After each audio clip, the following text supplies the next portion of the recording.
जन्माद्यस्यन्यतोऽन्वयादितरतश्चार्थेष्वभिघ्नस्वराट् तेने ब्रह्महृदायादिकवये मुह्यन्ति यत्सूरया तेजो वारिमृदान्यथान् विनिमयो यत्र त्रिसर्गो मृषां धाम्ना स्वेन सदा निरस्तकुहकं सत्यं परं धीमहि गोपालकृष्ण भगवान की जय।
नमस्कार, हे बौद्ध संहितेचे यूट्यूब चॅनेल आहे. या यूट्यूब चॅनेलवर तुमचे सहर्ष स्वागत आहे. काय बघायला मिळेल तुम्हाला या यूट्यूब चॅनेलवर? तर या यूट्यूब चॅनेलवर तुम्हाला ऐकलेल्या अथवा न ऐकलेल्या पुराणातील, शास्त्रातील आणि उपनिषदामधील भरपूर गोष्टी असणार आहेत. आणखीन काय असणार आहे यामध्ये? तर मराठीचे, संस्कृतचे व्याकरण, तेही एका रंजक स्वरूपात. हा यूट्यूब चॅनेल तुम्हाला आपल्या भारतीय समृद्ध संस्कृतीबद्दल माहिती देईल. चला तर मग आजच आपले यूट्यूब चॅनेल बौद्ध संहिता याला सबस्क्राईब करूया आणि हो, इतरांनाही सांगूया. वंदे भारत मातरम. मन करा रे प्रसन्न, सर्व सिद्धींचे कारण, मोक्ष अथवा बंधन, सुख समाधान इच्छा दे. मने प्रतिमा स्थापिली, मने मना पूजा केली, मने इच्छा पुरविली, मन माऊली सकळांची. मन गुरु आणि शिष्य करी आपुलेची दास्य, प्रसन्न आपणास गती अथवा अधोगती. साधक वाचक पंडित श्रोते वक्ते ऐका मात, नाही नाही अनुदैवत तुका म्हणे दुसरे. संत श्रेष्ठ जगद्गुरु तुकोबारायांचा हा अभंग. या अभंगामधली एक ओळ किंवा एक पद असं फार सुंदर तुकोबारायांनी लिहिलेलं आहे की मने प्रतिमा स्थापिली, मने मना पूजा केली, मने इच्छा पुरविली, मन माऊली सकळांची. ही मन माऊली जी आहे ना, ती काय काय खेळ करवते आपल्याबरोबर हे आपल्याला सुद्धा समजत नाही. ते कशा पद्धतीचे खेळ आहेत आणि नेमकं कशा पद्धतीने आपल्याला मनमाऊली आपल्याला झुलवत राहते, मनमाऊली आपल्याला खेळवत राहते आणि मनमाऊलीच आपल्याला तारून नेते, हे आपल्याला याच भागात बघायचं आहे. मन करारे प्रसन्न, सर्व सिद्धींचे कारण, मोक्ष अथवा बंधन, सुख समाधान इच्छा दे. हे कशासाठी मन प्रसन्न करायचंय आपल्याला? तर मन प्रसन्न करायचंय आपल्या समाधानासाठी, आपल्या सुखासाठी. आपण काय काय करतो आपल्या समाधानासाठी, आपल्या सुखासाठी? तर असंख्य उपाय करत असतो, असंख्य गोष्टी आपण उपभोगत असतो, असंख्य गोष्टींचा लाभ आपण आपल्या आयुष्यात घेत असतो. प्रत्येक गोष्टीमध्ये प्रत्येक मनुष्य हीच गोष्ट शोधत असतो की आपण समाधानी कसे होऊ, आपण सुखी कसे होऊ. त्याच्यासाठी म्हणून ही जगद्गुरु संत तुकोबारायांची हा अभंग हा आपण अभ्यासाचा ठरवलेला आहे. मनमाऊली सकळांची. ही मनमाऊली जी आहे ती मनमाऊली नेमकं काय काय करत जाते, मनमाऊली नेमके काय काय खेळ करवते, हे आपल्याला अभ्यासायचं आहे. आजपासून 7 दिवस आपण मनमाऊली सकळांची हा एकच विषय घेऊन अभ्यासणार आहोत. काय काय बघा 7 दिवसाच्या विषयांमध्ये. आपण बघा एखाद्या वेबसाईटवर जातो आणि वेबसाईटवर गेल्यानंतर अनेक ऑप्शन्स असतात की पहिला ऑप्शन असतो होम, हे या वेबसाईटमध्ये काय आहे. दुसरा ऑप्शन असतो अबाउट अस, आमच्याबद्दल काय माहिती आहे. तिसरा ऑप्शन असतो कॉन्टॅक्ट अस. हे प्रमुख ऑप्शन्स असतात. या प्रमुख ऑप्शन्स बरोबर या कॉन्टॅक्ट अस मध्ये एक एफएक्यू नावाचा ऑप्शन असतो. एफएक्यू म्हणजे काय? तर फ्रिक्वेंटली आस्क्ड क्वेश्चन्स. तर हे एफएक्यू मी तुमच्या समोर घेऊन आलेलो आहे की भागवत का वाचायचं. तर त्याच्यातला पहिला एफएक्यू आज आपल्याला अभ्यासाचा आहे, तो म्हणजे हे भागवत का लिहिलं गेलं आणि या भागवत लिहिलं गेल्यानंतर हे भागवत शुकमुनींनीच का सांगितलं. हा आपला पहिल्या दिवसाचा एफएक्यू, तो आपल्याला आज अभ्यासाचा आहे. तो कसा अभ्यासाचा आहे ते आपण बघूया.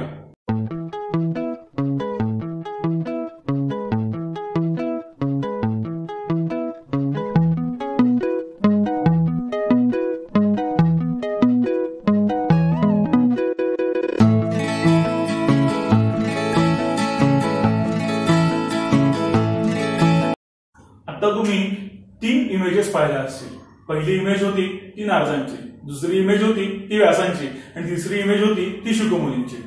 त्यानंतर आणखी 2 इमेज तुम्ही पाहिल्या असतील, ही नारद आणि व्यास, आणि दुसरी इमेज होती ती व्यास आणि शुकमुनी. या इमेज दाखवण्यामागचं कारण काय होतं? या इमेजमधनं मला एक तुम्हाला संदेश द्यायचा होता. काय संदेश द्यायचा होता?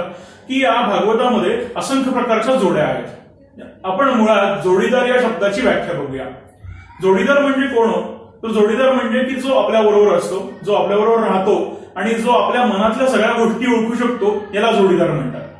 आपल्या बरोबर राहतो म्हणजे कसं? फिजिकली का? नाही. आपल्या जवळ राहतो म्हणजे कसं? की आपल्याशी सतत कायम बरोबर असेल का? नाही. जोडी ही कशाची असू शकते. जोडी म्हणजे आपण आणि आपल्या मनाची ही प्रमुख जोडी आहे. दुसरी जोडी म्हणजे या शिव आणि शक्तीची ही जोडी आहे, म्हणजे हा ईश्वर आणि ती शक्ती, ती पार्वती यांची एक जोडी आहे. आणि आता तिसरी जोडी पासून आपल्याला असंख्य जोड्या अभ्यासाच्या. कुठली तिसरी जोडी आहे बघा? तर भक्त आणि या सद्गुरू, भक्त आणि हा ईश्वर, ही तिसरी जोडी सांगितलेली आहे. आता या तिसऱ्या जोडीपासून आपल्याला असंख्य जोड्या अभ्यासाचं. भागवतामध्ये बघितलं तर असंख्य जोड्या आपल्याला दिसतात. तसाच आपल्या जीवनामध्ये सुद्धा असंख्य जोड्या असतात. भागवतामध्ये कोणत्या कोणत्या जोड्या दिसतात बघा? भागवतामध्ये पहिल्यांदा नारद आणि व्यासांची जोडी दिसते. दुसरी जोडी दिसते ती व्यास आणि शुकमुनींची जोडी दिसते. तिसरी जोडी दिसते ती परीक्षित आणि शुकमुनींची जोडी दिसते.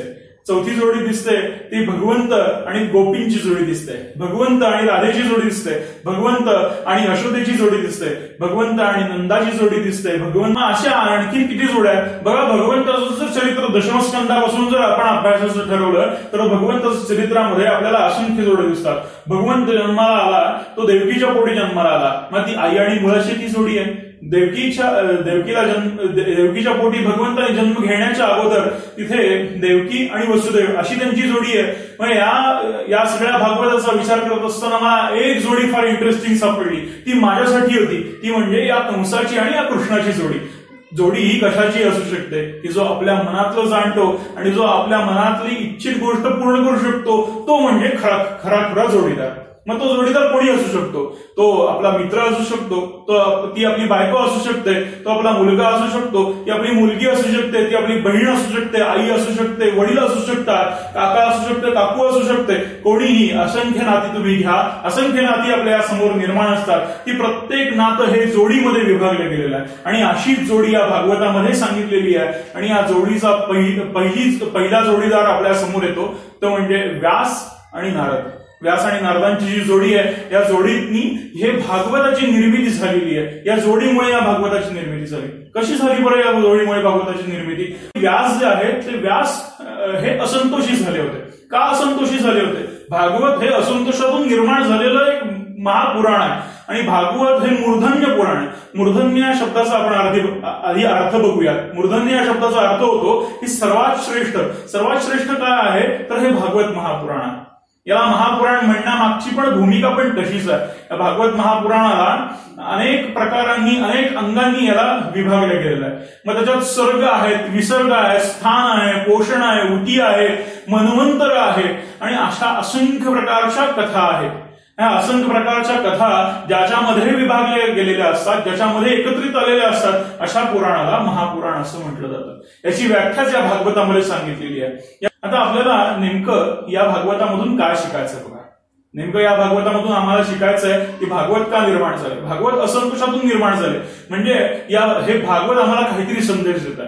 त्याच्यासाठी आपण भागवताच्या आधीच्या असंतोषाची कथा बघूया. ती कथा अशी की व्यासांनी ब्रह्मदेवांकडून आदिपुराण आणि आदिवेद शिकून घेतले. आदिवेद शिकून घेतल्यानंतर त्या वेदाचे 4 भाग त्यांनी केले. ते 4 केले: ऋग्वेद, यजुर्वेद, सामवेद आणि अथर्ववेद. या अथर्ववेदामध्येच आणखीन एक उपभाग पडतो, तो आपल्या समोर आता आयुर्वेद म्हणून येतो. वेद म्हणजे काय? तर वेद म्हणजे ज्ञान. आणि ज्ञानाची समीक्षा कशी केलेली आहे बघा. या भागवतातल्या प्रथम स्कंदातील प्रथम अध्यायातील 2रा श्लोक येतो. तो श्लोक असा येतो: धर्मत प्रोजित कैतवोत्र परमो निर्मत्सराणां सतां वेद्यं वास्तव वस्तुमत्र शिवदं तापत्रयोर्मूदनं श्रीमद्भागवते महामुनिकृते किंवा परैरीश्वरः सद्यो रुद्यवरुद्यते प्रकृती शुश्रुतभिस्तक्षणा. याच्यामध्ये वेद या शब्दाची व्याख्या सांगितलेली आहे. वेद म्हणजे ज्ञान. वेदाचा अर्थ आहे ज्ञान. आणि मग ते कशापासून निर्माण झालेलं ज्ञान? तर त्या ज्ञानाला त्यांनी नाव दिलं: ऋग्वेद, यजुर्वेद, सामवेद आणि अथर्ववेद. याचे या वेदांच्या पार्श्वभूमीमध्ये जर आपण गेलो तर आपल्याला खूप खोलात जायला लागेल. पण त्याच्या आधी आपण भागवतातल्या या ज्ञानाची तर अर्थ समजून घेऊया. भागवतातलं ज्ञान असं सांगतं की ज्या ज्ञानाला, वेद म्हणजे ज्ञान, ज्या ज्ञानाचं परिपूर्ण ज्ञान आपल्या जवळ असतं ते म्हणजे दुसरं तिसरं काही नसून ते म्हणजे भगवंताचं नाम आहे, असं भागवत महापुराण सांगतं. भागवत महापुराण लिहिण्यासाठी म्हणून व्यासांनी नेमकं काय केलं ते आपण बघूया. मुळात भागवत महापुराण हे नारदांच्या प्रेरणेने लिहिलं गेलेलं आहे.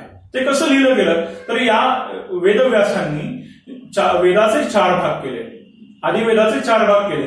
आदी पुराणांचे आपल्या शिष्यांना म्हणजे सूतवर्ग जो आहे त्या सूतवर्गाला आदी पुराण शिकवलं. जसं आपण बघा शाळेमध्ये जातो, 4थीतनं 5वीत गेल्यानंतर आपल्याला पत्र लिहिण्याचा मायना असतो की अमुक पत्र कसं लिहावं. वरती एका कोपऱ्यामध्ये ऍड्रेस लिहिलेला असतो, एका कोपऱ्यामध्ये ते प्रति माननीय अमुक तमुक, त्याच्या खाली विषय वगैरे सगळं जाऊन आपला तुमचा लाभार्थी वगैरे पर्यंत सगळे विषय असतात. मग काय काय विषय असतात बघा, हे सगळा एक मायना असतो. हा मायना जसा असतो तसंच हे आदिपुराण आहे. आदिपुराणामध्ये मायना कशाचा आहे? आदिपुराणामध्ये मायना तत्वज्ञानाचा आहे. आदिपुराणामध्ये मायना या मोक्षाचा आहे. हे 4ही मोक्ष कसे साधून घ्यायचे हेच मुळात तत्वज्ञान या पुराणांमध्ये आहे. त्याच्यापेक्षा दुसरं तिसरं कुठलंच ज्ञान या पुराणांमध्ये नाही. पुराणातली वांगी पुराणात अशी म्हणण्याची आपल्याकडे पद्धत आहे, ती खरोखर ती वांगी पुराणातच राहू दे, कारण त्याच्यातले जे चमत्कार सांगितलेत ना ते पुराणातच शोभून दिसतात. जसं आपल्याकडे कुठल्या रंजक कथा असतात त्या रंजक कथांपेक्षा पुराणातल्या कथा वेगळ्या नाही, पण त्या कथांच्या मागे एक मानवी जीवनाचं अमूल्य तत्वज्ञान या व्यासांनी सांगून ठेवलेलं आहे. हे अमूल्य जीवनाचं तत्वज्ञान जर आपण अंगीकारलं ना, खरोखर या चमत्कारिक जे बदल या पुराणांमध्ये दाखवले की कोणी हवेत उडतोय, कोणी अदृश्य होतोय आणि कोणी लुप्त होतोय आणि कोणी कधी प्रकट होतोय, कोणी लयाला गेलेला मोक्षाला जातोय, लयाला गेलेला मोठा होतोय, कोणी रंकाचा राजा होतोय, तर ते तत्वज्ञान जर आपण अंगीकारलं ना तर खरोखर आमच्या मनाची स्थिती म्हणजे आपण रंकाचे राजा होण्याचं स्थान या भागवताच्या किंवा या पुराणांच्या तत्वज्ञानामध्ये आहे. काय काय तत्वज्ञान सांगितलंय ते आपण बघणारच आहोत. पण त्याच्या आधी झालं असं की ही आदिपुराण लिहिल्यानंतर या आदिपुराण या व्यासांनी आपल्या सूतवर्गाला सांगितलं. सूतवर्गाला सांगितल्यानंतर या सूतवर्गाने काय केलं बघा, तर या सूतवर्गाने आपली जी उपास्य देवता जी आवडती आहे, मग कोणाची सूर्य आहे, कोणाची नारायण आहे, कोणाची विष्णू आहे, कोणाची गरुड आहे, कोणाचे आणखीन काय काय अशा पद्धतीच्या असंख्य ज्यांच्या उपास्य देवता आहेत त्यांच्या उपास्य देवतांनी त्यांनी पुराणांची नावं लिहिली. मग कुठे नारद पुराण आलं, मग कुठे मार्कंडेय पुराण आलं, मग कुठे नर्मदा पुराण आलं. अशा अनेक पद्धतीची पुराणे आणि उपपुराणे अशा पद्धतीची अनेक पुराणे लिहिली गेली. पण याच्यामध्ये कुठल्याही मोक्षाचं पुराण लिहिलं गेलेलं नव्हतं. मोक्षाचं पुराण म्हणजे काय की ज्याच्यामध्ये खरोखर आम्ही सर्व सार याच्यामध्ये सामावला गेलेला आहे. असं कुठलंच पुराण आतापर्यंत लिहिलं गेलेलं नव्हतं. व्यास मनाशी विचार करतात की महाभारतासारखा ऐतिहासिक ग्रंथ त्यांनी लिहिला की जो ऐतिहासिक गोष्टींचा दस्तावेज देतो. काय दस्तावेज देतो? इतिहास कशाला म्हणतात बघा मंडळी, आपल्याकडे जुन्या बकरी असतात, त्या बकरींवरून आपण इतिहास लिहित असतो की छत्रपतींच्या काळामध्ये नेमक्या कोणत्या कोणत्या गोष्टी घडल्या त्याची बखर आपल्याकडे उपलब्ध आहे. म्हणून आपण ठामपणे सांगू शकतो की छत्रपती शिवाजी महाराज हे जुन्नरच्या शिवनेरी किल्ल्यावरती जन्माला आले आणि त्यांनी देह हा रायगडावरती ठेवला. की उपलब्ध असलेल्या बकरींमधून आपण सांगू शकतो. पण व्यास हे प्रत्यक्षदर्शी होते. प्रत्यक्षदर्शी म्हणजे काय की व्यासांनी महाभारताच्या सुरुवातीला लिहिलेलं आहे की मी या सगळ्या गोष्टी जवळून अनुभवलेल्या आहेत किंवा या सर्व गोष्टींना मी साक्षी आहे म्हणून मी ही इतिहासात्मक गोष्ट लिहितो आहे.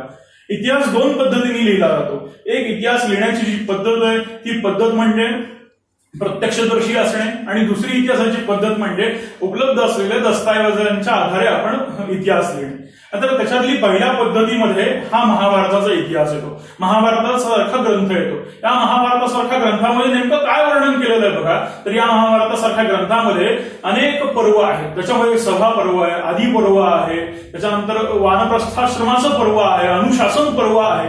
तर या अनुशासन पर्वामध्ये नेमकं काय सांगितलं तर अनुशासन पर्व हे सगळ्यात सुंदर पर्व आहे माझ्या दृष्टीने. कारण का की या भगवान गोपालकृष्णाचे सहस्त्रनाम ज्याच्यामध्ये येतात, या ईश्वराची सहस्त्रनाम ज्याच्यामध्ये येतात ते अनुशासन पर्व या व्यासांनी लिहिलं. भीष्मांच्या तोंडून निघालेलं प्रत्यक्ष भगवंतांनी ऐकलेलं की ज्या वेळेला भीष्म शरपंजरी पडले होते त्यावेळेला भीष्मांच्या मुखातून या धर्माने प्रश्न विचारलाय भीष्मांना. काय प्रश्न विचारलाय की पितामह की या भगवंताची स्तुती नेमक्या कशा पद्धतीने करायची. त्यावेळेला भीष्म पितामह म्हणतात की अरे भगवंताची स्तुती करण्यासाठी भगवंताची नामच पुरेशी आहे आणि भगवंताची नामं काय तर भगवंत सर्वव्यापी आहे, सर्वसाक्षी आहे, त्यामुळे त्याला कुठल्याही नावाने हाक मारा तो भगवंताचंच नाम होऊन जातं. इतकं सुंदर भगवंत तत्वज्ञान या भीष्मांनी धर्माला सांगितलं. आणि हे धर्मानी तत्वज्ञान ऐकलं ते कशा स्वरूपात ऐकलं तर आपण जे विष्णू सहस्त्रनाम म्हणतो ना, ओम शांताकारं भुजगशयनं पद्मनाभं सुरेशं विश्वाधारं गगनसदृशं मेघवर्णं शुभांगं लक्ष्मीकान्तं कमलनयनं योगिभिर्ध्यानगम्यं वन्दे विष्णु भवभयहरं सर्वलोकैकनाथं. ओम विष्णुर्वषट्कारो हे जे आहे ना हे तत्वज्ञान, हे जे आहे ना हे नामस्मरण या अनुशासन पर्वामध्ये आहे.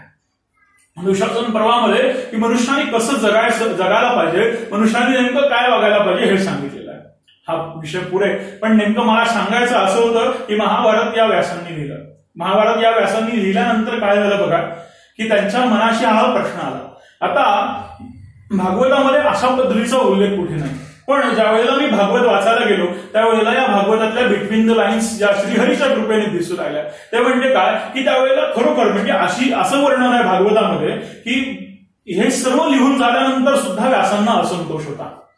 व्यास काय म्हणतात तिथे, व्यास म्हणतात की श्रीहरी की मी तुझी निष्ठेने सेवा केली, श्रीहरी मी तुझ्या नामाचं गुणसंकीर्तन केलं, नामसंकीर्तन केलं, श्रीहरी मी तुला अनन्य भावाने आळवलं, श्रीहरी या ब्रह्मचर्य व्रताचा म्हणजे खरोखर ब्रह्मचारी राहून, ब्रह्मचारी म्हणजे काय ब्रह्म आचरती इति ब्रह्मचारी म्हणजे खरोखर तुझं जे ब्रह्मतत्व आहे ना त्या ब्रह्मतत्वाचं आचरण मी पदोपदी करत गेलो तरी हा असंतोष माझ्या मनाला का सतावतो अशा पद्धतीचं भागवतामध्ये वर्णन आहे. बघा काय मनोअवस्था झाली असेल त्यांची. मला हाच प्रश्न मनाला पडला की काय मनोअवस्था झाली असेल. व्यास चिरंजीव तत्व आहे, अनेक चिरंजीव तत्व आहेत, सप्त चिरंजीव आपल्याकडे सांगितलेले आहेत. सप्त चिरंजीव म्हणजे काय की ते देही अवस्थेत आहेत का. मला तरी याच्याबद्दलचं जर प्रश्न तुम्ही विचारलात तर मला त्याचं उत्तर असं द्यावं असं वाटतं की चिरंजीव हे सप्त चिरंजीव म्हणजे की शरीर धारण केलेले चिरंजीव नाही, यांची तत्व चिरंजीव आहे. व्यास म्हणजे प्रत्यक्ष बुद्धीचं तत्व आहे, व्यास म्हणजे प्रत्यक्ष ज्ञानाचं तत्व आहे. त्यांचं वर्णन करताना असं म्हणतात नमोस्तुते व्यास विशाल बुद्धे पुल्लार विंदाय त्रिपत्र नेत्र अनत्वया भारत तैल पूर्ण प्रज्वालियेतो ज्ञानमय प्रदीप. हा ज्ञानाचा प्रदीप मंडळ. याच्यामध्ये काय सांगितलं जातंय की हे जे व्यास जे आहेत हे व्यास हे ज्ञानमय आहे, हे ज्ञानाचं असलेलं म्हणजे ज्ञान कसं बघा, ज्ञान आतापर्यंत म्हणजे लयालाच गेलेलं आहे का, म्हणजे जे ज्ञान निर्माण झालं ते ज्ञान आपल्यापर्यंत पोचलंच नाही का, पोचलं की मंडळी ते चिरंजीवच आहे. मी गेल्यानंतर माझ्यानंतर आणखीन कोणाला ते मिळणार आहे, तुम्ही गेल्यानंतर तुमच्यानंतरही कोणाला तरी मिळणार आहे. आमचे आजी आजोबा पणजोबा यांच्या आधी ते ज्ञान होतं आणि आमच्या पुढेही आमचे जेव्हा खापरपंडूपर्यंत जाईल त्याच्यानंतरही ते ज्ञान असणार आहे. ज्ञान हे शाश्वत आहे, ज्ञान हे चिरंजीव आहे. व्यास हे ज्ञानाचे प्रतीक आहे. मुळात गोष्ट अशी आहे की व्यास हे जे आहेत की या व्यासांना असा प्रश्न पडतो की हे श्रीहरी मी तुझी आतापर्यंत अनन्य भावाने सेवा केली, मी आतापर्यंत तुझ्या नामाचं संकीर्तन एवढं केलेलं आहे की मला मनाला प्रश्न पडतो की नेमका मी चुकलो कुठे, मला हा असंतोष निर्माण झाला कुठून. तर त्यावेळेला नारद म्हणतात की नारायण नारायण व्यास महर्षी तुम्ही वेदव्यास आहात, असे तुमचा चेहरा आज मला म्लान दिसतोय, तुमचा चेहरा मला आज म्लान दिसतोय असं कशामुळे. व्यासोच्छिष्टम जगत सर्वम, जगतातील सर्व ज्ञान हे व्यासांपासून उच्चिष्ट आहे. मग असं असताना असे एवढे ज्ञानी महात्मे व्यास असताना त्यांचा चेहरा असा म्लान दिसणं बरोबर नाही. ते म्हणतात की ज्ञानावरती आणि तुम्ही लिहिलेल्या ग्रंथांवरती लोक संशय घेतील तुमचा चेहरा जर असा बघितला तर. व्यास त्यांना म्हणू लागले की हे देवर्षी मी आज म्लान दिसतो खरा, पण त्याच्या मागचं कारण असं की माझ्या मनाला असा प्रश्न पडलेला आहे की या महाभारतासारख्या ग्रंथामध्ये मी जर बघितलं तर मला तिथे असं दिसतं की महाभारताचा नायक जो कोणी खरा खरा आहे तर तो भगवान श्रीहरीच आहे. या भगवान श्रीहरीचं मी गुणसंकीर्तन लिहिण्यापेक्षा मी या पांडवांचं गुणसंकीर्तन जास्त लिहिलं. मी या भगवान श्रीहरीला वर्णन करण्यापेक्षा या भगवान श्रीहरीची मती किंवा या भगवान श्रीहरीची नीती वर्णन करण्यापेक्षा मी या पांडवांची नीती आणि पांडवांची मती मी वर्णन केली.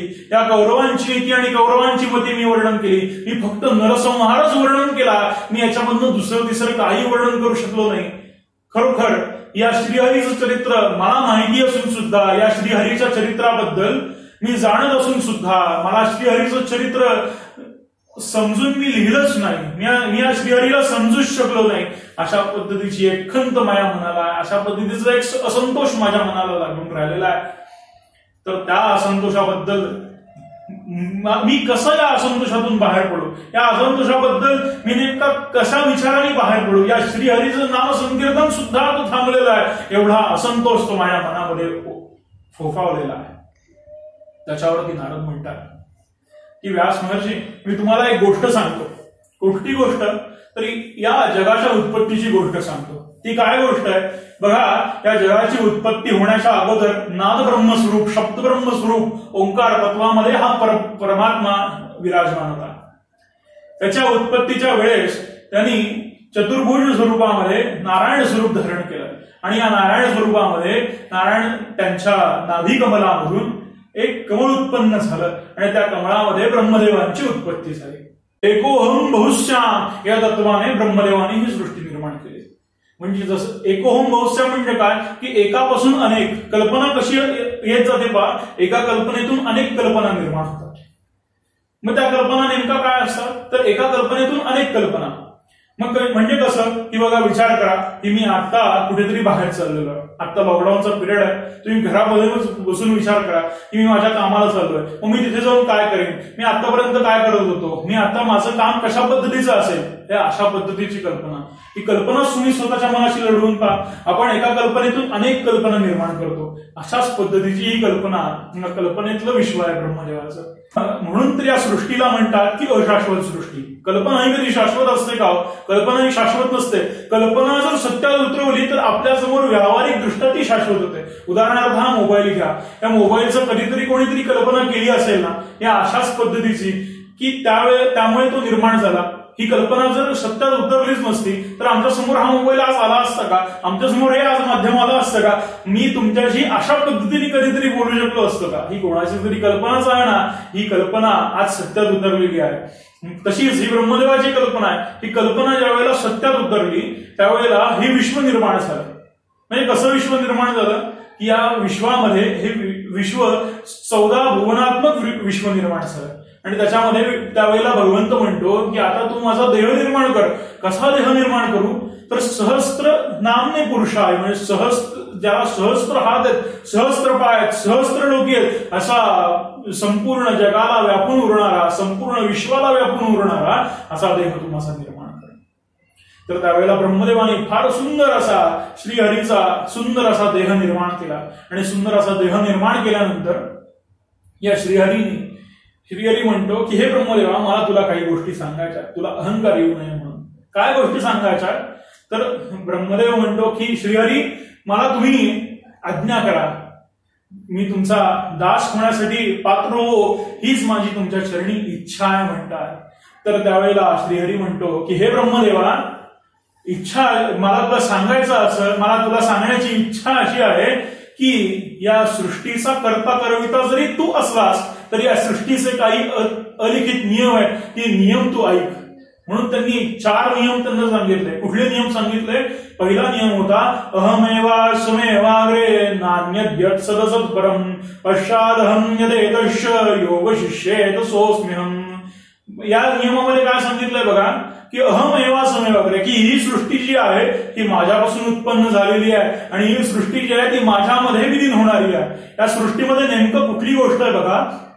या सृष्टीच्या आधी पण मी आहे, या सृष्टीच्या अंती पण मी आहे आणि या सृष्टीमध्ये जी म्हणून कार्य घडणार आहे ती सर्व माझ्याच इच्छेने घडणार आहेत. असा अहमेवा समेवाग्रे नान्यदियत् सदसत् परम पश्चादहं यदेतश्च योग शिष्येत सोऽस्म्यहम्.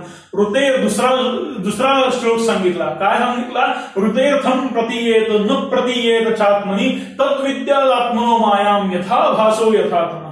हे ब्रह्मदेवा, तुझ्या डोळ्यांनी दिसणारी ही जी सृष्टी आहे, या सृष्टीची अनेक प्रतिबिंब तुला दिसतील, अनेक गोष्टी तुला दिसतील. म्हणजे जसा या डबक्यामध्ये त्या चंद्राचं प्रतिबिंब दिसतं, जसा आभासी चंद्र आमच्या समोर निर्माण होतो, शाश्वत चंद्र त्या आकाशाच्या तारांगणामध्ये विराजमान आहे आणि आभासी चंद्र त्या डबक्यातल्या पाण्यामध्ये विराजमान आहे, तसे दोन चंद्र आमच्या बुद्धीला, आमच्या नेत्रांना दिसू लागतात. तशाच पद्धतीची ही सर्व सृष्टी आहे, तशाच पद्धतीचं हे ज्ञान सुद्धा आहे आणि तशाच पद्धतीची ती माया, माझी माया सुद्धा आहे ब्रह्मदेवा.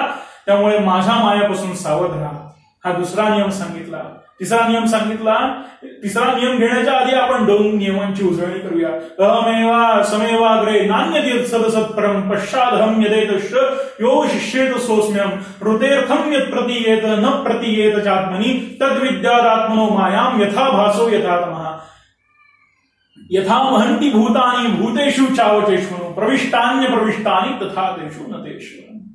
हे ब्रह्मदेवा, तू माझा एवढा मोठा देह निर्माण केलास, याला सहस्त्र हात आहेत, सहस्त्र पाय आहेत, सहस्त्र शिर आहेत, पण या देहामध्ये चैतन्य ओतायचं की नाही हा अधिकार नाही. तू पंचभूतात्मक देह निर्माण करू शकतोस, तू पंचभूतात्मक ही सृष्टी निर्माण करू शकतोस, तू पंचभूतात्मक हे अख्खं ब्रह्मांड निर्माण करू शकतोस, पण या ब्रह्मांडाचं चलनवलन करायचं की नाही हे फक्त मीच ठरवू शकतो बरं का ब्रह्मदेवा. त्यामुळे तू अहंकार बाळगू नकोस, तर त्याच्यावर ब्रह्मदेव म्हणतात की मी अहंकार बाळगणार नाही म्हणतात, मी हे तुमचे हे सगळे नियम पाळीन. पण माझ्याकडे जर कोणी असा ज्ञानी महात्मा आला आणि तो मला विचारू लागला की हा भगवंत मला माझ्या नेत्रांनी दिसत नाही, तर तो भगवंत नेमका बघायचा तरी कसा, तर त्याच्यावरती भगवंत म्हणू लागले ऋतेर्थम यत् प्रतीयेत न प्रतीयेत चात्मनि तद्विद्यात्मनो मायाम यथा भासो यथा तमः यथा महन्ति भूतानि भूतेषु चावचेषु प्रविष्टान्य प्रविष्टानि तथा तेषु न तेषु एतावदेव जिज्ञासम्. भगवंत म्हणू लागले एतावदेव जिज्ञासम् तत्वजिज्ञासुनात्मनः अन्वयो व्यतिरेकाभ्याम यत्स्या सर्वत्र सर्वदा. भगवंत म्हणतात की मी सगळीकडेच विराजमान आहे. कोणी जर ज्ञानी जर तुझ्याकडे आला तर त्याला सांग की श्रद्धापूर्वक कोणत्याही गोष्टीला तू प्रेम लाव, कोणत्याही गोष्टीला तू प्रेम लाव, त्या गोष्टीतनं जे प्रेम तुझ्यापर्यंत येईल त्या प्रेमामध्ये मी विराजमान.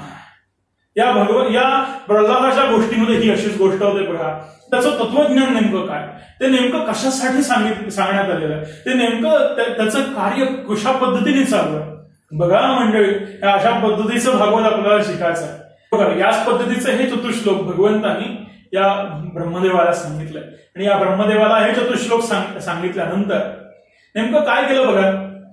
ब्रह्मदेवाला हे चतुश्लोक सांगितल्यानंतर नेमकं काय केलं, तर ब्रह्मदेवाला हे चतुश्लोक सांगितल्यानंतर त्यांनी सांगितलं की हे ब्रह्मदेवा, हे चतुश्लोक जे काही आहेत ते पुढे जाऊन एका विशिष्ट पद्धतीने प्रसिद्ध होतील. ती पद्धत म्हणजे कोणती, तर ती पद्धत म्हणजे की हे चतुश्लोकी भागवत म्हणून प्रसिद्ध होतील. हे जे भागवताचे 4 श्लोक आहेत हे सृष्टीचे 4 मुख्य नियम आहेत मंडळी. हे 4 नियम कोणी सांगितले, तर हे नारायणांनी ब्रह्मदेवाला सांगितले, ब्रह्मदेवानी नारदांना, नारदांनी व्यासांना आणि व्यासांनी शुकमुनींना सांगितले, व्यासांनी सुतांना सांगितले आणि या सर्व सुतांपासून, या शुकमुनींपासून हे आता आपल्यापर्यंत पोहोचले. जसे मी तुम्हाला सांगितले किंवा तुम्ही आणखी कोणाला सांगाल, ही अशा पद्धतीची नारायण परंपरा आपल्याकडे अव्याहतपणे चालू आहे. म्हणून म्हटलं की ते ज्ञान शाश्वत आहे, ते नारायणापासून निर्माण झालेलं, ते व्यासांकडे आलेलं, व्यासांकडून शुकमुनींकडे आलेलं, अशा पद्धतीचं हे ज्ञान आहे. म्हणून हे ज्ञान हे शाश्वत ज्ञान आहे, म्हणून हे ज्ञान हे पूर्ण ज्ञान आहे, म्हणून ज्ञान हे तत्व चिरंजीव आहे, हे समजावून सांगायचं होतं. दुसरा मुद्दा असा की ज्या वेळेला चतुश्लोकी भागवत सांगण्यात आलं त्यावेळेला नारद म्हणाले की हे वेदव्यास महर्षे, तू ऐकतोयस ना, पण वेदव्यास हे कधीच समाधी अवस्थेमध्ये निघून गेले होते. वेदव्यासांना कळून चुकलं होतं. काय कळून चुकलं होतं की त्यांना असं वाटत होतं की हा इतिहासात्मक ग्रंथ त्यांनीच निर्माण केलेला आहे, हे 4 वेद त्यांनीच निर्माण केलेले आहे. हे आदी पुराणांपासून आतापर्यंत जी 17 पुराणं झाली, ती 17 पुराणं ही त्यांच्याच प्रेरणेने निर्माण झाली असा एक संभ्रम त्यांना वाटत होता. पण प्रविष्टान्य प्रविष्टानी तथा तेषु न तेषुहम, हे सर्व कार्य भगवंतानीच करून घेतलेलं आहे. त्यामुळे मला असंतोषी होण्याचं काही कारणच नाही. अशा पद्धतीचं एक मग स्वतःच्याच मनाशी समजूत घालून हे कार्य जे काही आहे ते भगवंतानीच करून घेतलेलं आहे, हे मी केलेलं नाही, ही पूर्ण खात्री पडल्यानंतर वेदव्यास हे त्यावेळेला भगवंताच्या नामस्मरणामध्ये समाधी अवस्थेमध्ये निघून गेले. आणि या समाधी अवस्थेमध्ये त्यांच्या तोंडून जे श्लोक बाहेर पडले त्या श्लोकांना भागवत असं म्हणतात. ते श्लोक 18,000च्या आसपास आहेत आणि या भागवताला म्हणूनच व्यासांची समाधी भाषा असं म्हणतात. बघा मंडळी, याच्यातनं एक संदेश जातो आपल्यापर्यंत. काय संदेश जातो? की असंतोषातून भागवत निर्माण झालं, या असंतोषातून भगवद्गीता निर्माण झाली. बघा बरं, या अर्जुनाला विषाद आला, या व्यासांना विषाद आला, त्या वेळेला या एवढं महान कार्य घडलं की भगवद्गीता हे हिंदू धर्माचं, या सनातन वैदिक हिंदू धर्माची एक धर्मग्रंथ म्हणून प्रसिद्ध आहे. श्रीमद भागवत हे भगवंताचं आदी चरित्र म्हणून प्रसिद्ध आहे. हे भगवंताचं जर चरित्र जर आम्हाला अभ्यासायचं असेल तर हे भागवत म्हणून प्रसिद्ध आहे. बघा बरं, एवढी महान कार्य या विषाद युगातून घडली. खरोखर भागवत आम्हाला हाच संदेश देतं की असंतोष येईल त्या वेळेला तुम्ही भागवत वाचा, कारण भागवत हा अखंड समाधानाचा शाश्वत राजमार्ग आहे. कशात बाळगायचं तर छोट्या छोट्या गोष्टींमध्ये समाधान बाळगायचं आहे, अगदी छोट्या. तर ते कुठलं समाधान आहे ते आपण बघूया. हीच गोष्ट घ्यायची ना, शुकमुनींनी का भागवत सांगितलं किंवा शुकमुनीच का भागवत सांगण्यासाठी पात्र आहे, तर त्याचा उत्तर याच गोष्टीमध्ये. शुकमुनींपेक्षा दुसरं कोणी नव्हतं का तिथे? मुळात भागवत हे समाधानाचं, वैराग्याचं शास्त्र आहे. भागवत हे भक्तीचं शास्त्र आहे आणि भागवत हे संपूर्णपणे श्रीहरीची महत्वता पटवून देणारं शास्त्र आहे. श्रीहरीची महत्वता म्हणजे काय की श्रीहरी आपल्या आयुष्यात किती महत्वाचा आहे. श्रीहरी म्हणजे कोण तर अद्वैत चर्चा असलेला. ही अद्वैत चर्चा म्हणजे काय की जो अखंड समाधानामध्ये स्थित आहे, जो अखंड वैराग्यामध्ये स्थित आहे.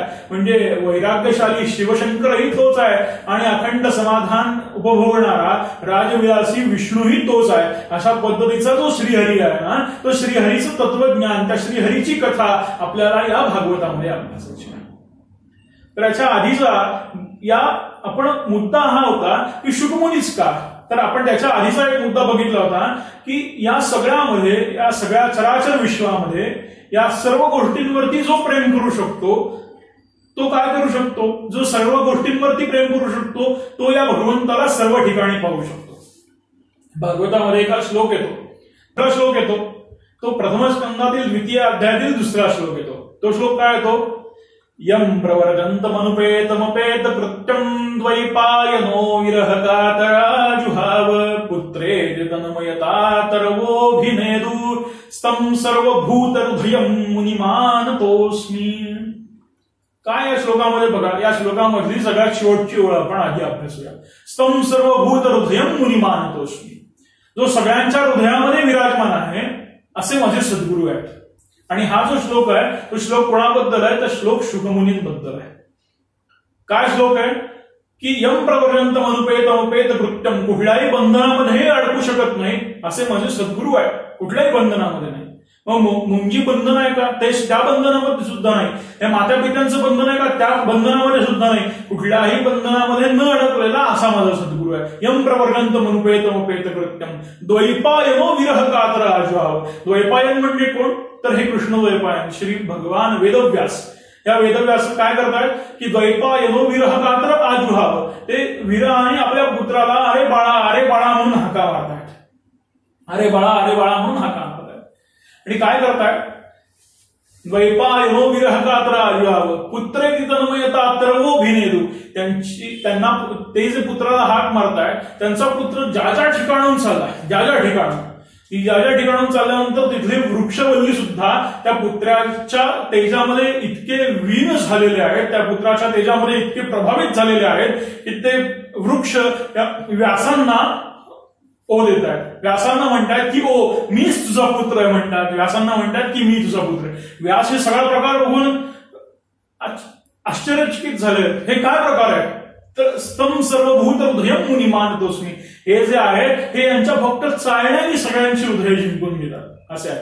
ज्यांचं हृदय आपण जिंकतो ना त्यांच्या हृदयामध्ये आपण वास करतो, हे नेहमी लक्षात ठेवा. म्हणजे काय की हा या भगवान शुकमुनींकडे या विश्वाकडे बघण्याची जी नजर आहे किंवा या विश्वाकडे बघण्याची त्यांची जी दृष्टी आहे ती दृष्टी कशी आहे?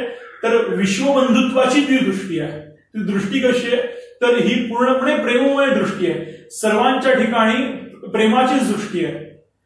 श्री गोंदवलेकर महाराज त्यांच्या हा जी सुबोध गुरूंचा याच्या शेवटच्या कडव्यामध्ये असं म्हणतात की प्रेमात राम रमतो प्रेमाला मोलना जगा माझी, प्रेमात राम रमतो प्रेमाला मोलना जगा माझी. तो प्रेमात रमणारा राम आहे. हा जी सुबोध गुरूंचा, गुरुरायाला तहान प्रेमाची. म्हणजे ते म्हणतात की गुरूंना कशाची तहान असते, तर फक्त प्रेमाची तहान असते. आणि असे हे प्रेममय असलेले शुकमुनी, असे हे वैराग्यशाली असलेले शुकमुनी हे या भागवत सांगण्यासाठी म्हणून पात्र आहे. तर त्याची कथा आपण ऐकूया.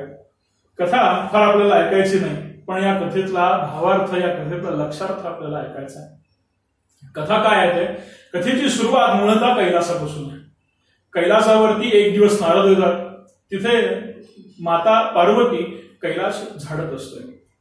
आणि हा कैलास झाडत असताना तिथे जशी आपल्या घरामध्ये रेग्युलर कामं चालतात तशीच त्या कैलासावरती रेग्युलर घरातली कामं चालू.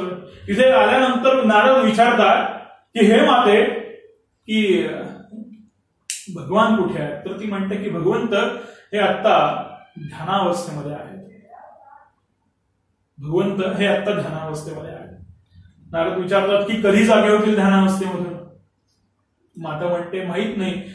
ते म्हणतात की तुमचा घरामध्ये रुटीन काय, म्हणतात की तुमच्या घरातलं काहीतरी रुटीन असेल ना. जसं आपल्याकडे काही जणांकडे असतं, काही जण पहाटे उठतात, काही जण 7 वाजता उठतात, काही जणांची सगळं झोपण्याची पद्धत ही उशिरा असते, काही जणांची एकत्र जेवणाची पद्धत असते, काही जण वेगळ्या वेगळ्या पद्धतीने आपापली कर्म करत असतात. असं काहीतरी रुटीन असतं आपल्या घरामध्ये. तसंच नारद विचारतात की या कैलासावरती काही रुटीन आहे का म्हणतात. तर त्याच्यावरती माता म्हणते की हो रुटीन आहे ना. काय रुटीन आहे म्हणतात. आमच्या कैलासावरती रुटीन असं म्हणतात की भगवंत जेव्हा जागे होतात, या ध्यानावस्थेमधून जागे होतात, त्यावेळेला ते मला काहीतरी कथा सांगतात, काहीतरी बोध करतात. आणि तो बोध करता करता पुन्हा एकदा त्या हरीच्या नामस्मरणामध्ये पूर्णतः ध्यानावस्थेमध्ये पात्र होतात. नारद म्हणतात की काय मत आहे, एवढंच रुटीन का म्हणतात, बाकी दुसरं काही नाही का. ते म्हणते की कैलास आहे हा, हे वैराग्याचं प्रतीक असलेला हा कैलास आहे, हे वैराग्याचं मूर्तिमंत प्रतीक आहे.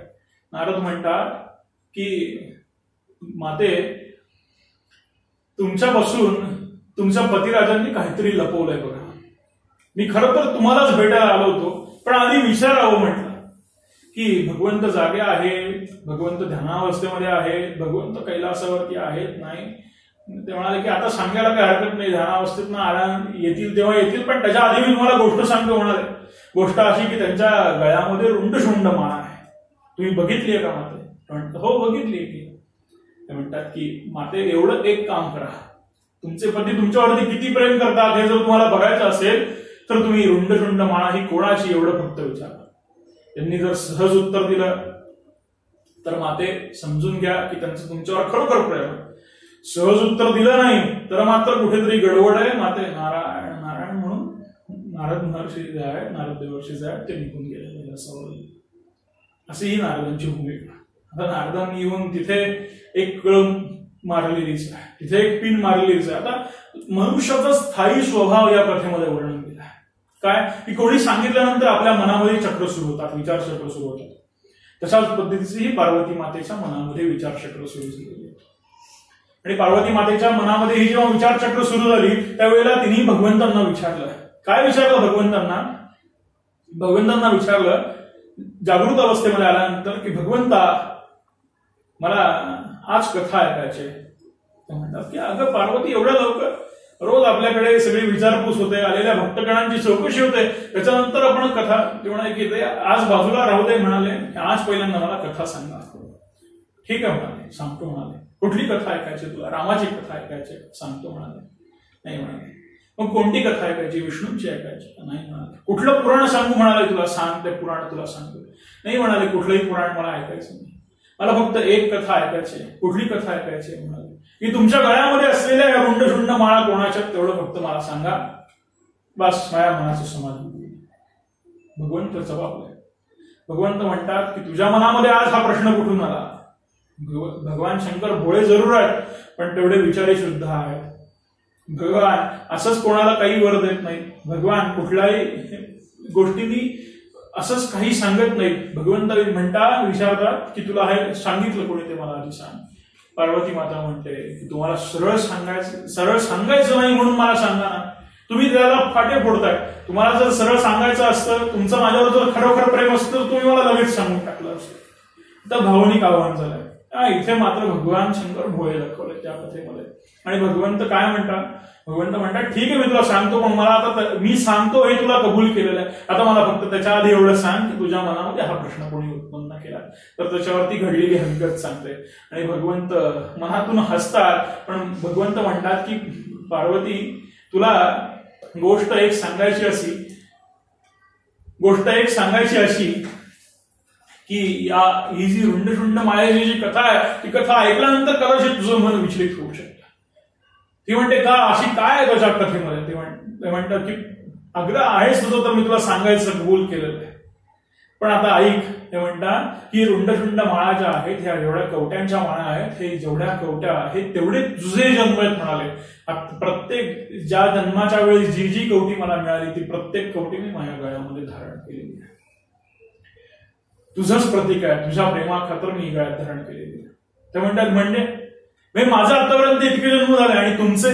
ते म्हणतात की माझे आतापर्यंत जन्म होऊ शकत नाही, मला मरणही नाही, मला जन्मही नाही, मी अजन्म आहे म्हणतात. मग पार्वती विचारते की मी अजन्मा का नाही? मला जन्म मरणाचा फेरा का? मलाही अजन्म करा.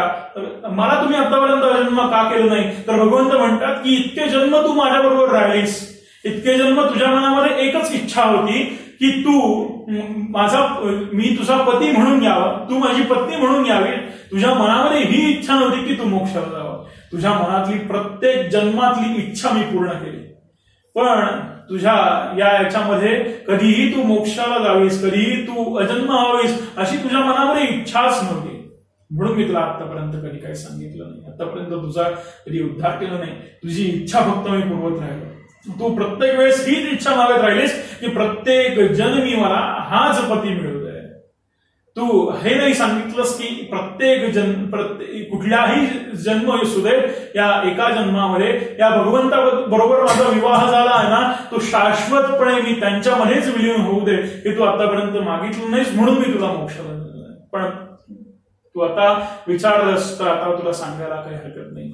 म्हणून त्यांनी पार्वती देवींना आत्ताच्या अमरनाथ क्षेत्री अमरकथा सांगायला दिलं. आता या अमरनाथ क्षेत्री म्हणजे काय? तिथे कुठलीही वस्ती नाही, तिथे मनुष्य वस्ती नाही अशा ठिकाणी त्यांनी नेलं. तिथे कुठल्याही जीवसृष्टी नाही अशा ठिकाणी त्यांनी नेलं आणि संपूर्ण निर्जीव सृष्टी केली. निर्जीव म्हणजे तिथे कुठलाही जीव नाही. आणि आता भगवंतांनी माता पार्वतीला गोष्ट सांगायला सुरुवात केली. गोष्ट सांगितली, अमरकथा सांगायला सुरुवात केली आणि म्हणाले जन्माद्यर्थ्यन्यतोऽन्वयादितरतश्चार्थविष्णुविज्ञस्वराट् तेने ब्रह्महृदायादिकवये मुह्यन्ति यत्सूरयान् तेजो वारिमृदां यथान् विनिमयो यत्र त्रिसर्गो मृषान् धाम्ना स्वेन सदा निरस्तकुहकं सत्यं परं धीमहि. या सगळ्या सत्यामध्ये मी आणि हा निर्गुण परमात्मा सामावलेला आहे. भगवंत म्हणतात की या सत्यामध्ये मी आणि निर्गुण परमात्मा सामावलेला आहे. आता हा जो भागवताच्या प्रथम स्कंदातील प्रथम अध्यायातील हा पहिला श्लोक, मंगलाचरणाचा श्लोक आहे. त्याच्यामध्ये काय सांगितलं बघा. त्याच्यामध्ये ही गोष्ट सांगितली की सत्यम परम धीमहि. सत्य हे शाश्वत आहे. सत्य हेच खरोखर पूर्णता आहे आणि हा शाश्वत असलेलं जे सत्य आहे ते म्हणजे प्रत्यक्ष भगवंत. सत्यम परम धीमहि, हे परम सत्य जे आहे ना तोच भगवंत आहे. अशा पद्धतीचं वर्णन त्या श्लोकामध्ये केलेलं आहे. आता परमसत्य असलेला भगवंत कसा आहे तर चैतन्य स्वरूपाला. मुळात ही कथा जी आहे ती शिव आणि शक्तीची आहे. ही जी कथा आहे ईश्वर आणि शक्तीची आहे. या जोडीची, या जोडीदाराची ही कथा आहे. या पार्वती देवींना आपल्या मृत्यूबद्दलची कथा ऐकून की आपले आतापर्यंत इतके जन्म झाले आणि हे भगवंत आहेत, हे अजन्म आहेत आणि आपण इतके वर्ष, इतके जन्म यांच्याबरोबर, इतके युगानुयुगे यांच्याबरोबर राहून सुद्धा आपण मुक्तीला गेलो नाही. आपण का मुक्तीला गेलो नाही असा प्रश्न या पार्वती देवींना पडला. आणि त्या पार्वती देवींना तो प्रश्न पडल्यानंतर भगवंतांनी त्यांना उद्धार करण्याचं कार्य हाती घेतलेलं आहे. तर असा हा जो प्रश्न पार्वती देवींना पडला, तर त्याच्यामधून आपण ही अमरकथा ऐकत आहोत. तर असा ज्या वेळेला सांगतात की हे शक्ती, हे काय म्हणाले पार्वती देवींना की तू शक्ती आहेस, तुला जाणीव नाही म्हणाले. ही जेव्हा तुझी जाणीव तुला होईल ना की तू नेमकी कोण आहेस, तर त्यावेळेला संपूर्ण या सृष्टीमध्ये स्फुरण पावेल म्हणाले, संपूर्ण सृष्टी स्फुरण पावेल. आणि हा श्लोक म्हटल्यानंतर त्या पार्वती देवींना या भगवंतांनी तू कोण आहेस, मी शक्ती, तुझं कार्य किती, तुझ्या मनाचं मनोबल किती, तू नेमकं काय करू शकतेस या गोष्टीची जाणीव करून दिली. जसं नारदांनी या व्यास महर्षींना जाणीव करून दिली की व्यास महर्षी की व्यास महर्षी तुमच्या बुद्धी ही खूप प्रबळ आहे म्हणाले की तुमच्या बुद्धीने तुमचं श्रीहरीचं चिंतन जे आहे ते सतत चालूच आहे, पण श्रीहरीच्या इच्छेने आतापर्यंत सर्व कार्य तुमच्या हातून घडलेलं आहे. तुमच्या इच्छेने कुठलंही कार्य घडत नाही. या सृष्टीमध्ये संपूर्ण कार्य हे ईश्वराच्या इच्छेने घडत आहे. अशाच पद्धतीची जेव्हा पाठ ठोपडली, काही झालेलं नाही, उठा चला म्हणाले, लढा, असं जी गोष्ट आहे ना, अशाच पद्धतीची ही गोष्ट आहे की पार्वती देवींना सांगितलं की तू शक्ती आहेस आणि आपण, आपला जो शरीर आहे, आपल्या शरीरामध्ये चैतन्य आहे, त्या चैतन्य असेल तर आपण चलनवलन करू शकतो. हे चैतन्य कशाचं स्वरूप आहे? चैतन्य हे शक्तीचं स्वरूप आहे. असंच हे चैतन्य जे आहे ते तिथे वरती सर्व त्या तिथे असलेल्या सृष्टीमध्ये होतं, तिथे असलेल्या आजूबाजूच्या गोष्टींमध्ये होतं, पण ते चैतन्य निर्जीव झालं होतं. निर्जीव म्हणजे काय की तिथे त्याच्यामध्ये ताकद राहिली नव्हती, ते स्वतःला विसरून गेलं होतं. हे त्या कथेचा अर्थ आहे. आणि ते स्वतःला विसरून गेल्यामुळे भगवंत म्हणतात की सत्यम परम धीमहि, तू सत्यात्मकच आहेस म्हणतात, तू वेगळा कोणी नाही. हे ऐकल्यानंतर प्रत्येक तिथे असलेला जो जीव आहे तो जीव पुन्हा एकदा जागृत झाला आणि ती झाडं फुलली, तिथे आजूबाजूचा परिसर मनमोहक होऊन गेला, अतिशय सुंदर तो परिसर निर्माण झाला. आणि असा परिसर जेव्हा निर्माण झाला त्यावेळेला तिथे वरती एक पोपटाचं मृतवत अंड पडलेलं होतं. त्या अंड्यामध्ये सुद्धा जीव उत्पन्न झाला आणि जीव जो उत्पन्न झाला तो त्याच्यातनं बाहेर आला आणि तो त्यांनी ऐकलं की सत्यम परम धीमहि. आणि त्यांनी भगवंत म्हणतात की देवी, इथपासून मी तुला कथा सांगायला सुरुवात केलेली आहे, तू मला हुंकार द्यायचा आहे, तुझा हुंकार ज्या वेळेला थांबेल त्यावेळेला मी कथा थांबवेन, कारण ज्या वेळेला तू हुंकार देण्याचं थांबवशील त्यावेळेला मी कथा कोणाला सांगू, मी तुझ्यासाठी कथा सांगतोय. ही गोष्ट त्या पोपट्याने ऐकली आणि भगवंत सांगू लागले. असं दशमस्कंदापर्यंत कथा आलेली आहे. आणि हरिहर भेटीची गोष्ट आल्यानंतर पार्वती देवी या समाधी अवस्थेमध्ये निघून गेल्या. पोपटाने हे बघितलंय, पोपटाच्या पिल्लांनी हे बघितलं की पार्वती देवी समाधी अवस्थेमध्ये निघून गेल्या. पोपटाची गोष्ट काय बघा, पोपट हा अनुकरणीय आहे. काय काय गोष्टीचं अनुकरण करतो तो, तर आपल्या वाणीचं अनुकरण करतो. समोरचा जी गोष्ट तो हे करतो, बोलतो, त्याच गोष्ट बोलण्याचा पोपट प्रयत्न करत असतो. आतापर्यंत पार्वती देवी अशा पद्धतीचा हुंकार देत होत्या. असा जो हुंकार जो आहे तो पोपट आता देऊ लागला. तोही मनाशी काय विचार केला की अरे ही एवढी सुंदर चाललेली कथा जर मध्येच थांबली तर त्या पार्वती देवींचंही भलं होणार नाही आणि माझंही भलं होणार नाही. त्यापेक्षा आपण कथा ऐकूयात म्हणाले. पार्वती देवी ऐकतील, सूक्ष्मावस्थेत ऐकतील तर खरं, म्हणून त्यांनी हुंकार द्यायला सुरुवात केला आणि अशा पद्धतीने ती कथा पुढे गेली. ज्या वेळेला कथा पूर्ण झाली त्यावेळेला भगवंत विचारतात की देवी सगळी कथा कशी वाटली, तर त्याच्यावरती देवींनी प्रामाणिकपणे उत्तर दिलं की भगवंता मला कथा खूप आवडली म्हणतात, कथा खूप आवडली, पण भगवंता एक प्रश्न माझ्या मनाला पडलेला आहे. तो असा की मी दशमस्कंदापर्यंत हरिहर भेटीपर्यंतच कथा ऐकली, त्याच्यानंतर मी या तुमच्या उग्र स्वरूपाच्या रूपामध्ये आणि या भगवंताच्या बाल स्वरूपाच्या रूपामध्ये इतकी मोहून गेले की माझ्या डोळ्यासमोर तेच दृश्य दिसू लागलं की तुमच्या मांडीवरती तो छोटासा भगवंत आहे आणि तो भगवंत तुमच्या मांडीवर कसा खेळत असेल, तो तुमच्या मांडीवर कसा बसला असेल, अशी हरिहर भेट कशी झाली असेल, या चित्रामध्येच मी रममान होऊन गेले. मला त्याच्यामध्येच रममान व्हावं असं वाटत होतं, मला त्याच्यातनं बाहेर पडावं असं वाटत नव्हतं.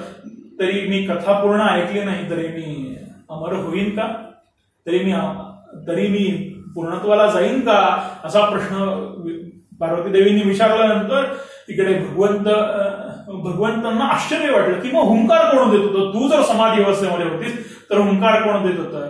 म्हणून त्यांनी चारी बाजूला बघितलं तर त्यांची नजर ही पोपटाच्या पिल्लावर पडली. ते आता चिडले. का चिडले तुम्ही मला सांगा बरं, की तुमचं आपण जेव्हा जोडीदार म्हणजे इथे नवरा बायको आहे, पण एखाद्या मित्र-मैत्रीण बोलत असतील, मित्र बोलत असतील किंवा कोणी असं कोणी दोघं जण बोलत असतील, तर तो शिष्टाचार होतो का तिसऱ्याने ते बोलणं ऐकावं? तर तो शिष्टाचार नसतो. तर तशाच पद्धतीच्या शिष्टाचारामध्ये भगवंतांनी या पोपटाच्या पिल्लाला अडकवलंय बघा. आणि पोपटाच्या मागे त्रिशूळ घेऊन लागले. त्रिशूळ घेऊन कुठे आलेत ते? तर त्या अरणी देवींच्या आश्रमामध्ये, या व्यासांच्या आश्रमामध्ये आले, की जिथे या व्यासांचं बोलणं चालू होतं की आता हे भागवत जर लिहून झालं, ही भागवत कशी समाधी भाषा आहे भगवान वेदव्यासांची. ते समाधी अवस्थेतून जेव्हा बाहेर आले तेव्हा त्यांनी भागवत वाचलं, भागवत बघितलं आणि ते म्हणाले की हे भागवत सांगण्यासाठी परम वैराग्यशाली माणसाची आवश्यकता आहे आणि परम वैराग्यशाली या शंकरांपेक्षा दुसरा कोणी असू शकत नाही, तर त्यांना आता आपल्याला विनंती करायला लागेल. तर त्यावेळेला अरणी देवी असं म्हणाल्या की भगवान तुम्ही भगवान शंकरांना हे भागवत सांगण्यापेक्षा विनंती करण्यापेक्षा तुम्हीच आमच्या पोटी जन्म घ्या, अशाच पद्धतीचं आपण त्यांच्याकडे वर मागूया, असं आपण त्यांना विनंती करूया, असं त्यांचं बोलणं त्यावेळेला चालू होतं.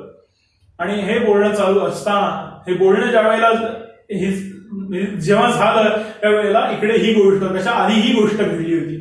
आणि हे बोलणं चालू असताना की आता आपण भगवान शंकरांकडे आपण जाऊया, कैलासावरती आपण जाऊया, अशा पद्धतीचं त्यांचं बोलणं होतं.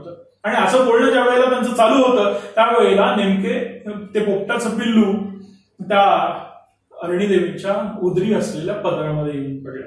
आणि पदरामध्ये पडल्यानंतर तिथे काय झालं बघा, की मागून काही क्षणाच्या आत भगवान शंकरांचा त्रिशूळ अरणी देवींच्या पुढे आला आणि भगवान वेदव्यासांनी मध्ये हात घातला. म्हणाले भगवान वेदव्यास म्हणतात की तुम्हाला अधिकार नाही म्हणतात, भगवंता मला हे दिसतंय. भगवान वेदव्यास त्रिकालदर्शी म्हणजे काय, की भूत भविष्य आणि वर्तमान हे तिन्ही गोष्टी ते जाणू शकतात. अशा पद्धतीचे त्रिकालदर्शी आहेत. ते म्हणतात की अरणीच्या नशिबामध्ये तुमच्या हातून मृत्यू नाही, तर तुमचा त्रिशूळ तिच्यावर का चालतो म्हणून सांगा. तर ते म्हणतात की अरणी देवींसाठी हा त्रिशूळ नाही, हा त्रिशूळ आहे या उदरी असलेल्या पदरामध्ये असलेल्या पोपटाच्या पिल्लासाठी. तर पोपटाच्या पिल्लाने तुमचं काय घडवलंय असं वेदव्यासांनी प्रश्न विचारला. तर वेदव्यासांना मी भगवान शंकरांनी सर्व घडलेली हकीकत सांगितली. तर त्याच्यावर भगवान वेदव्यास म्हणाले की भगवंता तुमची कमालच आहे म्हणतात, तर तुमच्या मुखातून ज्यांनी अमर कथा ऐकली आहे तो कधीतरी मरणाला प्राप्त होईल का? नाही ना, तो ज्ञानी झाला म्हणतात. कसं होईल? भगवंतांना लगेच समजून चुकलं की कसं मरण गेलेला नाहीच येणार. आणि मग भगवंत म्हणतात की तुम्हाला काय पाहिजे ते सांगा. कारण का चूक झाली होती. काय चूक झाली होती? एक की ज्याची ज्यांनी अमर कथा प्रत्यक्ष भगवंताच्या तोंडून ऐकली त्याला मारण्यात तो मरू शकत नाही, ही एक चूक. आणि दुसरी चूक काय झाली होती की हा पुरुषांचा सद्गुरूंचा आश्रम होता, आश्रमामध्ये शस्त्र घेऊन जायला परमिशन नसते, आश्रमामध्ये शस्त्र घेऊन जायला परमिशन नसते. आणि इथे तर शस्त्र चालवण्याचा प्रयोग होत होता, ही चूक होती. म्हणून आता भगवंत म्हणतात की तुम्हाला काय पाहिजे ते सांगा, तुम्हाला जो पाहिजे तो वर मागा. तर तिथे भगवान वेदव्यासांनी आपल्या मनातली ही गोष्ट सांगितली की या भागवत ग्रंथाचं पुढे ही कथा चालवण्यासाठी किंवा भागवत कथा पुढे सांगण्यासाठी तुम्ही माझ्या पोटी जन्म घ्यावा आणि हीच माझी इच्छा तुमच्याशी आहे. तर तिची इच्छा त्यांनी व्यक्त केल्यानंतर खरोखर भगवान शंकर वेदव्यासांना म्हणतात की मी तुमच्या पोटी जन्म घ्यायला तयार आहे. हा जो पोपट जो आहे, या पोपटाचं पिल्लू जो आहे त्याच्याकडे त्यांनी कृपा कटाक्ष टाकला आणि त्यांना सांगितलं की याच रूपामध्ये तुमच्या पोटी मी जन्माला येईल. आणि मग त्याच्यानंतर अरणी देवीच्या पोटी शुकमुनी जन्माला आले. आता त्याच्यामध्ये अनेक फाटे आहेत या कथेमध्ये, ते आपण काय अभ्यासाला नको. पण ज्या वेळेला भगवान शुकमुनी ज्या वेळेला या अरणी देवीच्या पोटातून जन्माला आले त्यावेळेला ते म्हणतात की मी आई वडील जाणत नाही, मी कुठलीही नाती जाणत नाही, मी शाश्वत सुखाचा अधिकारी आहे.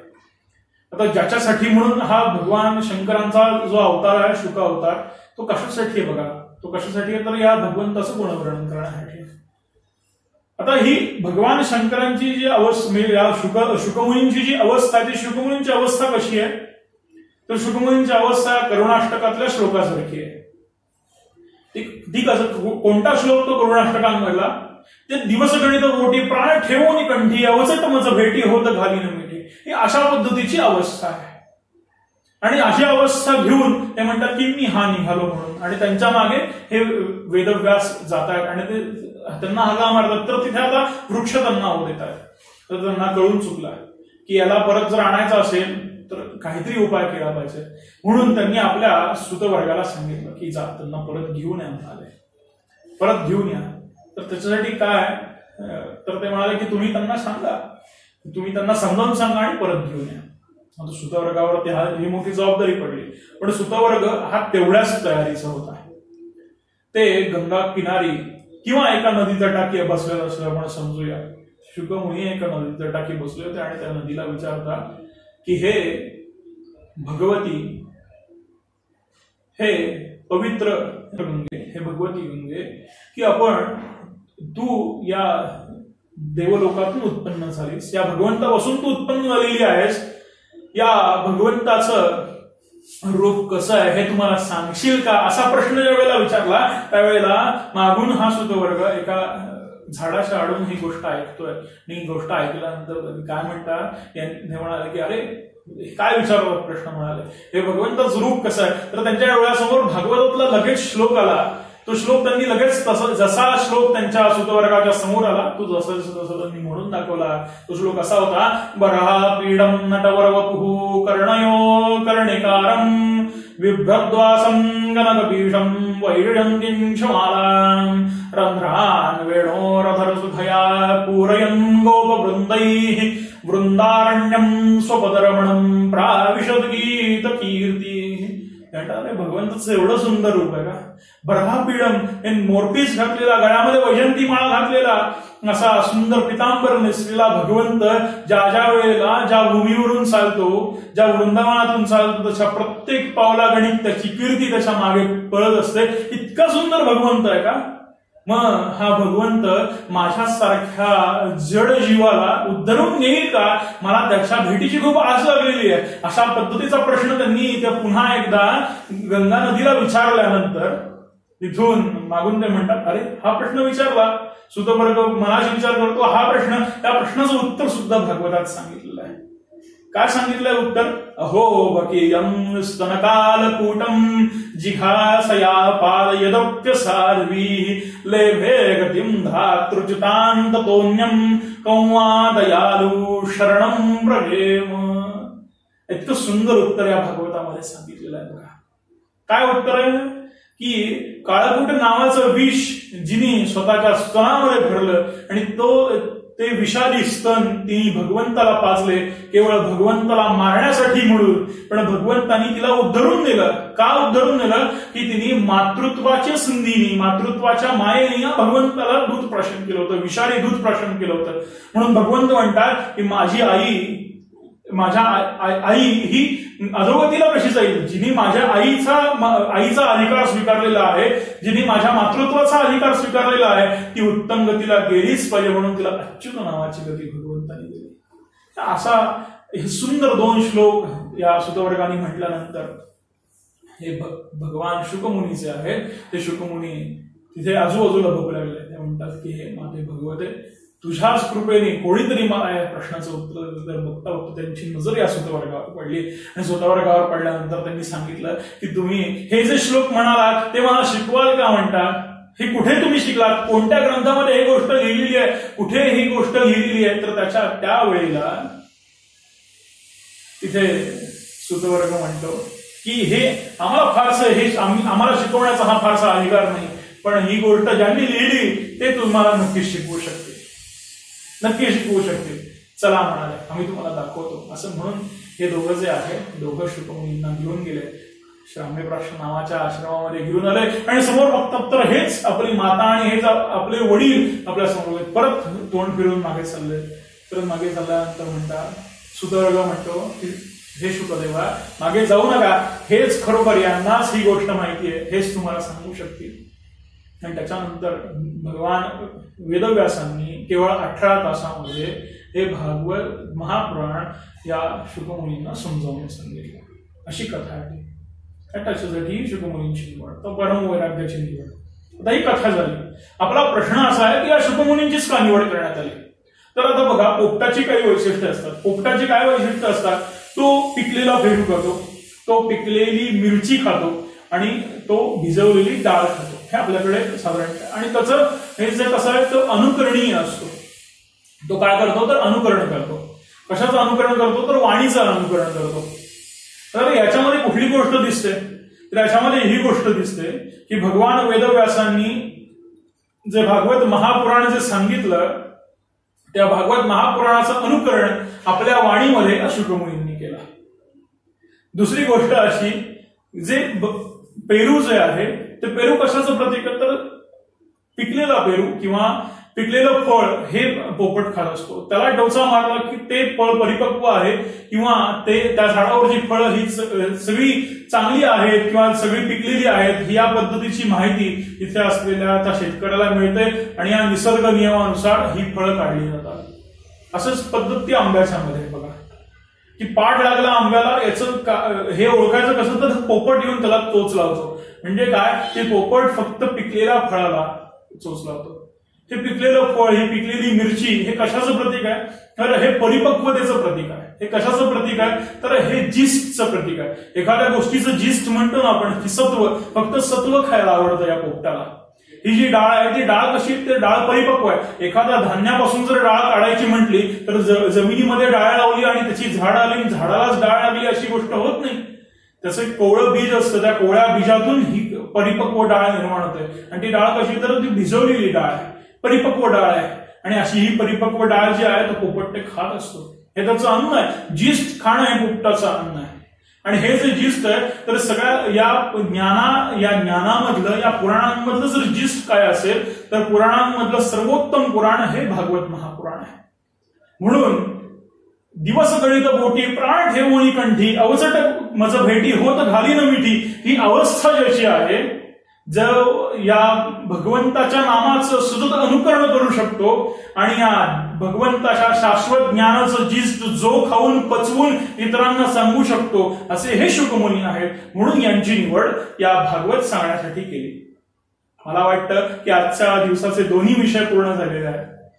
आता आपण खरोखर आजच्या या दिवसाचा आपण समारोप करूया, पण त्याच्या आधी भगवंताची प्रार्थना करूया.